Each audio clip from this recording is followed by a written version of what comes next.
Welcome back to Seen It Before, where we're probably going to say something stupid about your favorite movie because we've seen it all before. I'm Danny. I'm Dan, and this is our Nosferatu review. Our last episode of this season, I believe, correct? Indeed. And the last indeed. episode of the year. Mm-hmm. Well, no, technically we're in the new year. Well, I should have planned that better. Yeah, you definitely should have planned it. We're But you recording don't this you in don't 24. plan. You don't I don't plan. No. Well, that's the thing. I do plan. I about just forget everything. We talked about this last night that I'm the planner apparently, and you are. Well, you're the research guy because you're like. I was actually like, so like, what about this and that? And then you're like, I don't know. If I can do some research. I'm just like, no, but you're the research guy. My research is the IMDb trivia. Yeah. Okay. There's probably something on there. There are some things on here, but I also watched a couple YouTube videos and stuff like that as well. But you know, it is what it is. So before we get well into this Nosferatu review, let's get to it.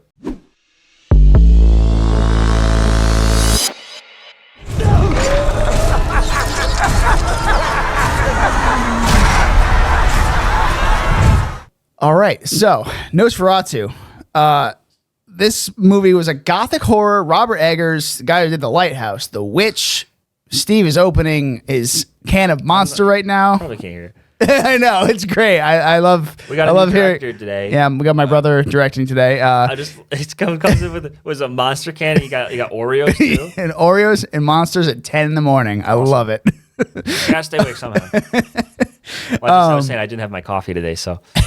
Anyway, gothic horror, the remake of the 1920-22 movie, the silent movie, and 1979, I believe, is the other remake. Yeah, that was something like that. Werner Herzog. Yeah. And I guess I would throw Francis Ford Coppola's Bram Stoker's Dracula in there too. I mean, any vampire movie that has Dracula in it is basically Nosferatu, because it's all from Bram Stoker's Dracula, pretty much. I don't know much about Bram Stoker's Dracula. I've never even seen the movie, but like... Oh, I did want to continue. I wanted to look up one thing. Okay. Yeah, no, I've never seen Bram Stoker's Dracula. I know a lot about it, but it never really was a movie I wanted to watch. I was never into the gothic stuff till I really got into college. So, yeah. So, so at the end of the movie, you know how like what happens? I was thinking, is this where like they get like 'twas beauty that killed the beast? Like, was that where they get it from Dracula? I guess it's from King Kong. But I'm thinking like that would have been like a fucking badass line to say right at the end of this.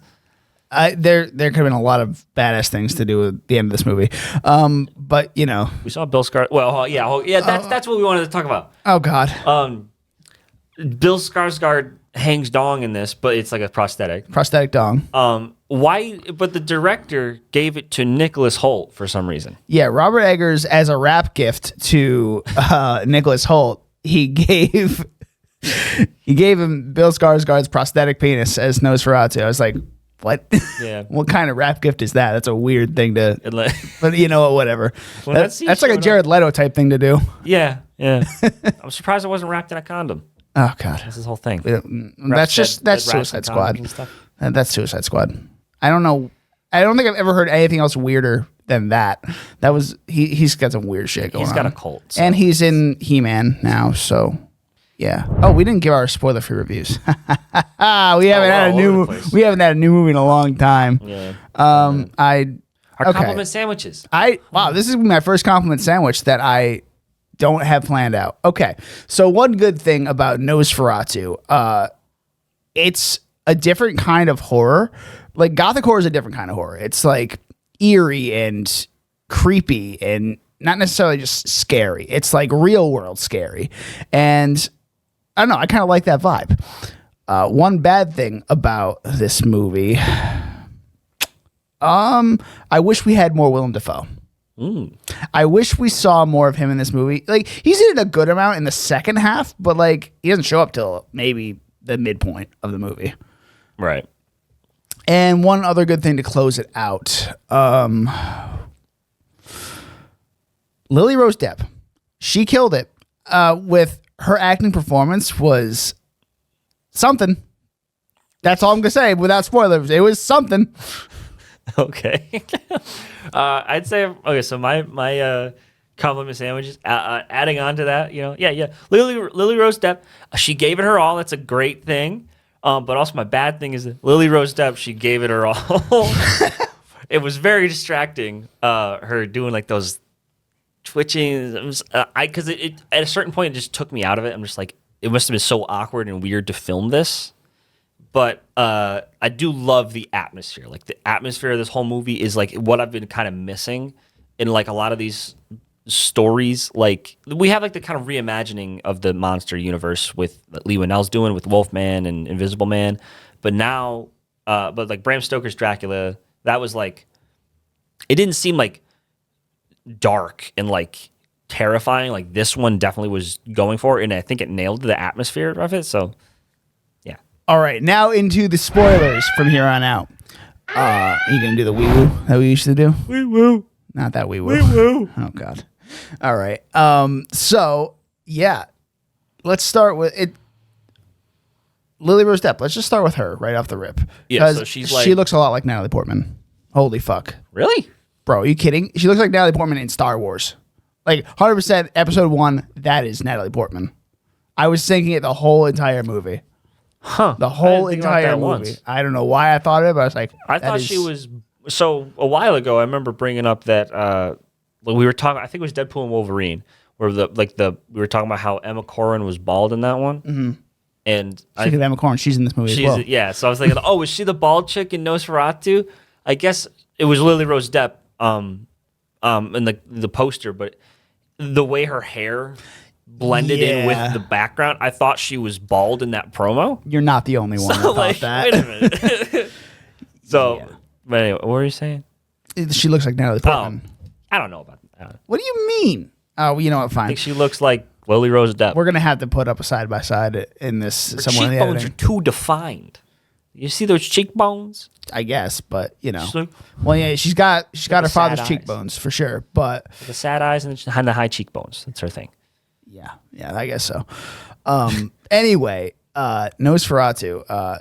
They intentionally left out Orlok's appearance in the trailers and all the marketing for this movie. I think that was a smart idea because I think if people saw that mustache right away, they were like, "What the fuck is this?" I mean, he looked literally like a fucking like Russian or general or whatever. Yeah. Just like because he's even wearing like the hat. Yeah, when we first see him in the castle, it's like, what is this? It grew on me though. I thought it worked, especially because with the voice and everything. Dude, his voice, he worked with a voice coach to lower his voice in a whole octave for this performance. Crazy. That is ridiculous. So I'm thinking like, there's no way he's actually doing it because I know how Bill Skarsgård talks. He talks like higher. You know? Yeah, he has like a tenor pitch, but like now this is low. Like holy shit, and none of it. Only like I believe Robert Eggers said two times in like with some of his screams. They had to use vocal editing, but like the rest of it is all Bill Skarsgård. That is crazy. Yeah, I'd say he definitely disappeared into this role. I didn't really see any sign of him in there. Well, I mean, if Pennywise, you can see it. Yeah, but this you cannot. Maybe in the first like kind of jump scare scene right in the beginning, I'm thinking, oh, that's Bill Skarsgård. But like for the rest of the movie, I'm like, who is that? It's some guy. Yeah, I mean, Bill Skarsgård was talking on a few like talk shows and stuff. He's like, this role is like a role I never want to touch again. It's the darkest role he's ever done, and you can see it. Like it is creepy and weird and just I like the whole aspect because I know my only real knowledge of Dracula is it's kind of like the lore of it, like just like, oh, he's Dracula, he's Transylvania, and Bram Stoker's or Francis Ford Coppola's Bram Stoker's Dracula. This movie is pretty much beat for beat that. I feel like they just changed the names though, so whatever. In that one, you get the whole backstory about Dracula's like his love for this woman, where he's Vlad the Impaler, and then he comes back and she's like sick and dies or whatever, and he gets all mad and then he curses the Lord, and it becomes Dracula, right? But then in the future, in the 1800s or whatever, he's like he sees Winona Ryder, who's just looks exactly like his dead wife or whatever. And then he's like, oh, I need her. In this one, it's more like she's so lonely and praying to a god. some kind of being. Yeah. She's like, come to me. Like, I want to be not lonely. It's like, she's a little desperate, but like imagine just like being like, yo, I'm gonna hook up with Dracula because I'm so lonely. Like, I mean, I don't think she was directly praying to Dracula, but like, well, yeah. he's the one that answered the call. Yeah. Or the moan. The moon. Yeah, it was. This is like a softcore porno. I swear. I don't know if this is this story really like sexually charged classically. Like, Well, no, I don't think it is. But I mean, I haven't seen Bram Stoker's. So, like, was it very sexually charged? it's not sexually charged. I'd say it's more romantically charged. Okay. You know, it's not. It's more tame. There's not like straight up like there's necrophilia in this movie, and there's like next to their dead children. Like, come on. Yeah, there is that. What are you doing? That You know? is, yeah. I just felt like it, like I don't know. I guess it maybe gets a pass if it's like classically in there, but it's like I've never been like into that kind of. Well, Robert Eggers did want to make his own version, and he made his own Well, version. yeah. It's a you know. I mean, what's The Witch? I've never seen The Witch. I don't know if there's anything really weird and sexual in that movie at all. Well, the little boy dies from an orgasm, so from a ghost. So, But yeah, The Lighthouse was just weird. I didn't see the lighthouse, but The Northman ends with a battle at a volcano with two men naked fighting. So, Yep. This is Robert Eggers. Okay. This is Robert Eggers. And I mean, these movies are very well critically acclaimed. This one's going to get another one. This is going to get nominations, I think, for the Oscars and stuff like that. this is like his most accessible one, I think. And it's his first remake, yeah. Oh yeah. And Well, do we want to count The Northman as a remake because it's like Hamlet and? no, it's not. That's an original, I think. It's kind of like it's an adaptation, but it's like his original idea, I guess, in a way. This is his first remake, and he's going to be doing his next movie. Actually, just kind of, sort of got announced yesterday. A Labyrinth remake. Oh, That's what I'm saying. Like, what? interesting. I wonder if he's going to add any whimsy to it, like the original has. Add some weird sexual shit Muppets into Well, it. there's already with. Have you seen David Bowie's codpiece in that? It's Yeah, like, I've seen it. He's just going to make that even. And oh God, what if Jared Leto plays this guy? Oh. he probably would. But then here's the thing. Now I'm getting stuck on that. I can't get stuck on that. Here's the thing with the whole sexual aspect of this movie, though. I think if it's classic, if it's part of it, right?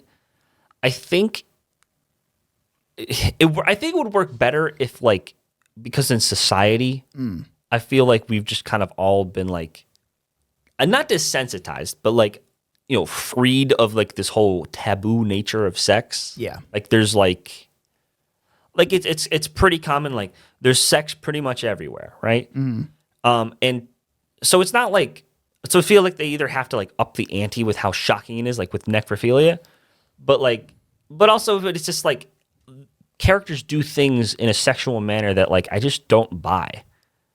Like she's having like a manic episode, right? Yeah. Yes. She's like, ah. Oh, you're talking about the end? Like at the end, that weird. Like right when they're like, you know, when he gets back or whatever. Yeah. So like, Yeah. Okay, yeah. And she's like at his dick, and she's like, you know, he was a better lover than you. And then he takes that as a challenge after his hysterical wife just freaked out and did like a demon voice. He's like, oh, that's perfect. Now I'm horny. Like, what the fuck? Who does that? Because he knows what's going on too. Because like he saw Count Orlok, he knows the darkness or whatever. Like, why? He's like, he knows this is clearly not his wife. Why does he want to fuck her right now? Like, Because he hasn't yet. As he hasn't. I think she's a virgin in this movie. Like remember, this is the 1830s. Like a horrible first time. Yeah, well, I'm just saying that is a weird. Yeah, I'm pretty sure that's the way it was, especially back then. Like, there's not a lot of sex before marriage, Danny. Yeah. So, like, you got to think about that too. That's the thing, though. Like, we're so desensitized. Like, yes. Sex before marriage is kind of the norm now. Yes. Like, it's very unusual if you see like I'm saving myself. It's like, yeah, you don't see that much anymore. So it's like, okay, big deal. Why is he doing that? What is that? Why did he take that as a challenge? Yeah, like, yeah. All right, let's get off that. Let's go to Nicholas Holt's character. So, like, at the beginning, he goes on this journey. I think he works for, like, what, a bank, I assume? And it's like a real estate agency. Yeah. So he wants... So Count Orlok in Transylvania wants to buy this manor or whatever in... I forgot what they're calling it. Vestberg? I don't know. Yeah, I think so. Something like that. He wants to just buy an old castle or whatever, and then, like... So Renfield... I'm going to call him Renfield because he's just Renfield. Okay. He's like, "Oh, I'm the real estate agent. You need to go see him personally." His name is Thomas in the movie. Thomas. Yes. Well, I'm trying to think what Keanu Reeves' character is in, because that's the thing. Like, it's just, I'm not sure if they're just completely copying that, but it's like, I don't know. I don't know either. Because Nosferatu, I know, is not really the Dracula story. It's like a German expressionism piece. It's not exactly it's inspired, right? Mm-hmm. And then I think Werner Herzog's is like a remake of the original Nosferatu. This Nosferatu is it just feels so much like Dracula. It's just it's like a melding, a mesh of the two. Yeah. Although I was surprised that he didn't his appearance didn't change over time. It got like more youthful as the more people he ate. You know? Yeah, I guess you didn't really need to. You wanted to keep that gothic nature. You didn't want him to see him like. Yeah, I don't know. I think it was fine. That didn't bother me that was like my favorite part of Francis Ford Coppola's version, where like Gary Oldman slowly like got younger from like old like you know, because he was like full on vampire, then he started eating more people and he got more youthful. So I like that little aspect, but yeah. What are you saying? It's back to Thomas. Thomas. So he goes to the castle in Transylvania. It's this whole journey. He meets some gypsies on his way there that are just like, oh, don't go there. You can't go there. Yep. The typical don't go there. And there's evil ahead. Then there's all this weird fantasy type shit that happens where a carriage comes out of nowhere, takes him to the castle, this dreamlike state. It's very surreal, very interesting. And I'm just like, what the fuck is going on for the whole first half of this movie? I'm just like, is this just like a whole fucking fever dream of a movie? Because it seems like it. I know that like, well, that's how it's described. Like Dracula's powers are like it's like you're in a dreamlike state and you're in a okay. Is that in Bram Stoker's as well? Yeah. Okay, because I didn't know that. Okay, they're trying to get that across. I think it works pretty well with like the eeriness of like like there's nobody in the carriage. The door opens by itself. The wolves are actually following the horses. I thought it was really cool. So it added like that. And all the moonlight scenes are literally seems just like moonlight. It's so cool to see the cinematography in this movie is absolutely beautiful. And my God, it's the same guy I believe that did all of Eggers movies actually with cinematography. No, it's really really good, really well directed. Yeah, with he's done all of them. Who is it? Jaron Blaschke?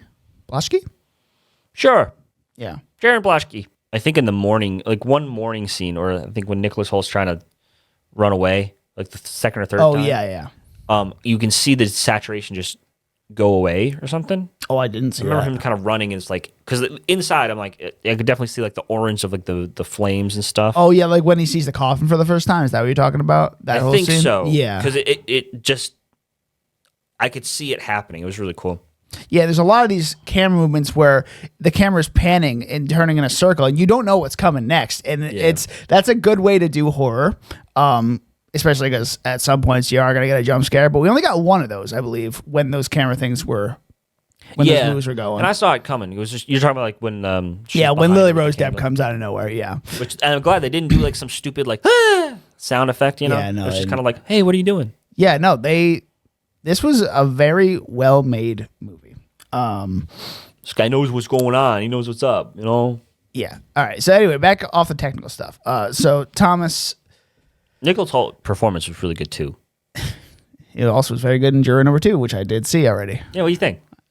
It's good. It's good. It's good. Anyway, back off that. But I thought it was funny because he can play pretty much everything because he can play like comedy with in Renfield. And now he's playing like completely terrified. Like I don't know, just his performance was really cool where he's just like, I'm gonna fucking die. He's literally just in the cuck chair the whole movie. Like literally he is. The hotel cuck chair, that is him. Yeah. The whole movie. It's the nut room. Oh God, yeah, literally. In the nut room. Aaron Taylor Johnson. He was in this movie a lot more than I thought he was gonna be. Yeah. I don't think you even knew he was in this movie. I saw a quick shot of him in the trailer. I'm like, oh yeah. Oh, okay, cool. Yeah, no, he was Friedrich Yeah. Yeah, Emma Corrin's wife, or husband. Yeah, it's his wife. Yeah. So yeah, he has 2 kids. His wife is best friends with Lily Rose Depp's character. Jesus, I can't talk again. They don't today. even know her name. Like, what's her name? Ellen. Ellen? Ellen Hutter. I think it's only said like once or twice. Yeah. Interesting. Ralph Ineson is also in this movie. He plays. What went we out into this wilderness to find? Yes. Such a great deep voice. I love He's it. so good. He's so good, and I cannot wait to see him as Galactus. That's gonna be interesting. Yeah. So this cast was very well done. I think the weakest part of this movie might be I feel like this. It's got to be the script, honestly. But it's not like it's a bad script either. Like, I don't see any weaknesses really with this movie except maybe that. Because, like, it's just. I just think it's. I think it's just a little too long. I know the audience is getting used to like longer. Are you going to say the pacing? Like I would usually say? Not really pacing. It's just like just extra scenes that we just didn't. Like, do we really need the whole thing with Aaron Taylor Johnson grieving over his wife? Yes. Why? Oh, and the plague thing? What do you mean the plague thing? Well, it's like kind of like it's a like the C plot? the 3-day plague or whatever. Yeah. Oh, the 3 days before he'd take her soul or whatever. Is that what you're talking about? Or take her forever? Yeah. It kind of, I don't know. The thing about that is like it just felt like why are only these 5 characters dealing with this, and everyone's just like, there's a fucking plague. Like, what are we gonna do? Because they're all dead. Yeah. That's why they're the only 5 dealing with it. Well, I mean, like from the start, like the whole thing, Yeah. like there's like, well, where's the mayor? Like, shouldn't this is a public health crisis? Why is this rich guy? It's the 1830s. Yeah, because what? You know, it's It's a rural town. I don't know. rural It's town. it's a rural town by the sea. That's all I got for you. I don't know. I don't have a lot on this movie, honestly. Like, we can talk more about the plot and different scenes, but I mean, I could talk about like comparing it to other Dracula media that I've seen. Like, I didn't quite understand the whole and another interpretation is like why Nicholas Holt's character, like why he stayed so long, he couldn't really escape. But then in It's this his one, wife. this one I get it because My wife. you can. He even got the mustache too, so. yeah. You could see the the nightmare that he's going through, like back like looping basically. And even when he tries to kill him, and then he's like comes up, he's like, "Ugh," which that was a really cool scene. Other than the dong thing, you'd be like the way he looks so over like. Yeah, like that's 6 hours of makeup. 6 hours in a makeup chair for you right there. Every day. Like for 3 months. That's crazy. Oh God. Like, but he looked really like if we didn't know Bill Skarsgård was in this movie, you wouldn't know that's him. That's the crazy part. You really just wouldn't know. I don't know who I would think it is though. Probably like Doug Jones or something, some other creature guy. I don't know. Or what, You talking about? Oh, is that the guy who was in Shape of Water? Yeah, or the guy who played the other Dracula in Last Voyage of Demeter. Oh yeah, Oh yeah. That movie kind of got me interested in, and like I know that it'll probably never happen, but I want to see I don't know, maybe like a TV show about it, where you have like an ensemble cast of like the whole story of everything, and then I don't know what I'm trying to, but like I wanted it to like link with Last Voyage. So you want to do like an 8-hour TV show instead of a 2-hour movie, just see everything. Yeah, basically. I get it. And that would be more, because this movie's like, what, 3 hours long or something? 2:10. Really? Oh my God, I felt way longer. Yep, I know. I literally thought it was 3 hours. Anyway, yeah. So, but if like I want to see like the beats and the whole. Yeah. No. Well, just read the script then. Well, I guess I'm not much of a reader though. I know. If I was a reader, I'd read the book. Yeah, that is fair. You used to read more. I used to read Star Wars books. Oh yeah, that's fair. Yeah. That's not really reading. It's not reading. That's not reading at all. All right, let's do some predictions for this movie. This movie's going to probably be nominated for a lot. Do you think it's going to win anything? Maybe Lily Rose Depp. Everybody's talking about her. I mean, she was very good. She showed a whole range of emotions, and like she brought that character to life. Yeah, and I don't want it to sound like I didn't like her performance. I thought it was very good, and she gave it her all. It was just for me personally that like I took a step back and I'm like, oh, she's an actor doing this, and it must have been really awkward on set. But like if you're into it, if you're in the movie, I can definitely see being like, this is like one of the best performances of the year. It's like it's really good. So I'm going to say cinematography. It's going to win cinematography. I love that one shot with his hand. Dude, there's just so many shots like that, though. Even the one going into the castle and stuff like that. Like, and just the way they made it look, just the saturation of the whole thing. I don't know if it was even, I mean, it probably even looks close to that without like color grading and stuff like that. So I don't know. Well, you know that stood out. You know, I remember watching like the difference between like the first 2 Harry Potter movies and the third one. They made Alfonso Cuarón made a point to say, "Oh, I'm trying to move the camera so it's never still. I'm always trying to move the camera." And I definitely felt this movie was doing that too, where it's like it just felt like we were like floating through the whole thing. It's like it's a fever dream, man. The whole movie's like a fever dream, and you're just kind of there for the ride. Yeah. And it's built like that, and I like that a lot. So, overall. Do you have anything else, actually? No, not really. No. You know, it's just another Dracula story, but it's a solid retelling of it. I love the atmosphere, and other than it's just me personally, because that's why I couldn't really watch Penny Dreadful, because the second episode, Eva Green does some sort of seance thing like that, and I'm just like, I'm getting pulled out of it. But I get it's a good, like she's giving it her all. So this movie also is a lot funnier than we thought it was going to be. It had a lot of comedic moments. Like we were just laughing. I wasn't sure if I was supposed to be laughing. That's the other thing. You don't know. Because they play it straight, but like you have Willem Dafoe being like, just a fucking wackadoo. Well, yeah, he's in a room with 2,000 rats or something like that at one point. So he stabs her. It's like, this child is not with us. And stabs her like through the arm. What are you doing? It's just so. I think maybe like that would be accurate for the times, but like it's comedic nowadays. It's like, what the fuck is this? Oh, I laughed at the part where he's like, we need to put her in a corset. Oh my god! It promotes better posture or some shit, or blood flow. I'm like, real blood flow? You fucking That's what me? You're worried about? Like, yo. Oh my god. Yeah, but overall, it's a solid movie. I'm gonna give it an 84. Yep, it's solid. Yeah. Are you just gonna agree with me again? 85. Thank you. Okay. I'm the 85 guy again, so I guess. There you go, 85 guy. It's not my favorite movie of the year, but it's definitely a very strong candidate for Oscar bait. So we already did our top 10 for the year. Does it change any of those? Let me bring up my top 10 again quickly. I have a picture here quickly. Okay. So no. It's in my honorable mentions, though. It'll be another honorable mention. Yeah, I don't know. It's riding right in between Juror Number 2 and A Quiet Place Day 1. Oh, Juror Number 2. I think that one is actually going to be my top 10. I think I'm going to move that one. Oh, really? I think I am. Oh, cool. I'm going to knock Blink twice out. Yeah, it's going to be number 10 for Juror Number 2.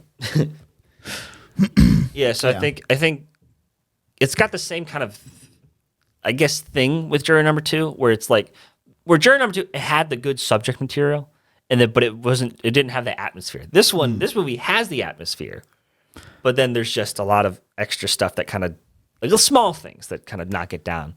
Yeah, and for me. Yeah, okay, fair point. Well, we're Seen It Before. You can find us on Instagram and TikTok with the handle @SeenItBeforecast. That's SCENE It Beforecast.